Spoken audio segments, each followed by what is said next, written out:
સુરેન્દ્રનગરમાં વીટીવી ન્યૂઝના અહેવાલ બાદ પ્રશાસન જાગ્યું છે। એસઓજી પોલીસે ગેરકાયદેસર કાર્બોસેલ ભરેલા ડમ્પરો ઝડપી પાડ્યા છે। એસઓજી પોલીસે સાયલા હાઈવે પર ચેકિંગ હાથ ધર્યું હતું। હાઈવે પરથી ખનીજ ચોરીના 7 ડમ્પરો ઝડપી લેવામાં આવ્યા। ખનીજ ચોરીના 7 ડમ્પરોને ડિટેઇન કરીને સાયલા પોલીસ મથક લાવવામાં આવ્યા છે। ખનીજ ચોરી કોણ અને ક્યાંથી કરી રહ્યું છે તે સૌથી મોટો સવાલ છે। વીટીવીના અહેવાલ બાદ સુરેન્દ્રનગર પોલીસ હરકતમાં આવી છે।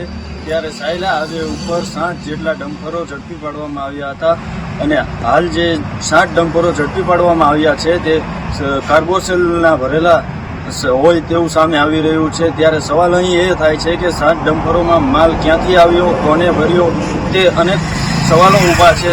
જ્યારે આ 7 ડમ્પરોને માત્ર 207 મુજબ જ ડિટેન કરી અને કાર્યવાહી હાથ ધરવામાં આવી છે। તો ત્યારે વીટીવી સવાલ એ કરી રહ્યું છે કે આ ડમ્પરોમાં જે કાર્બોસેલ ભરેલો છે તેની સામે મોટી કોઈ કાર્યવાહી થશે કે કેમ? VTV news, Paresh Patel, Surendranagar. તો બીજે